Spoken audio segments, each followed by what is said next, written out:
There's two types of leads: long leading, having your horse a ways behind you, or leading at the clip, having your hand on the halter and physically moving the horse. Now, typically I find myself in the middle of those two after I teach those two individually. I usually have a couple feet of rope on the halter when my horse is more finished. We've got to have a communication where we're close enough to communicate with each other, but I'm not micromanaging and they're not running away all the time. Now, before we work with this, you should have already learned the prerequisites to this skill, which are personal boundaries and backing.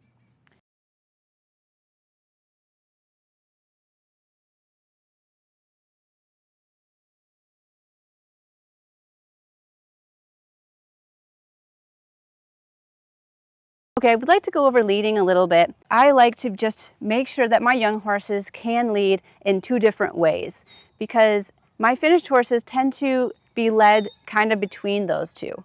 Now, the first way that's very popular is to lead at the clip. Here we have the clip of the halter right here. You hold onto the clip and move the horse directly forward and backwards where you'd like them to go. You can turn them with you.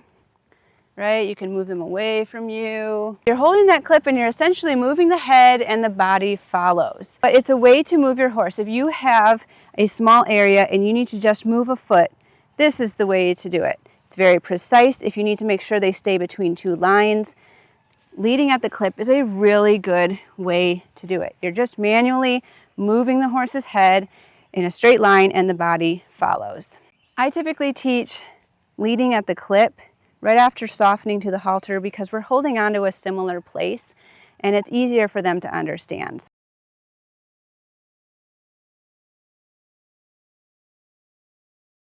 And then of course, if you've done the personal space exercise, you're going to know how to long lead them.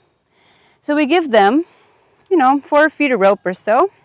I'm going to hold the tail of my rope, and now it's a little bit more on them to stay with you. So they've got the freedom to move around, and I have space to stay safe. So if I have a horse that I don't know very well and they're getting too close and I want a little bit of space, I can create some energy and ask them to stay back.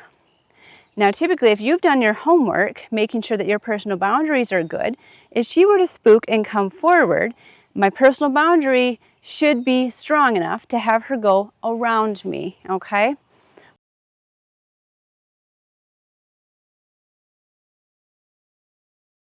But here's where we're going to change this, is now that she knows personal boundaries, if she were to get spooky, I don't want her shoulder past my shoulder.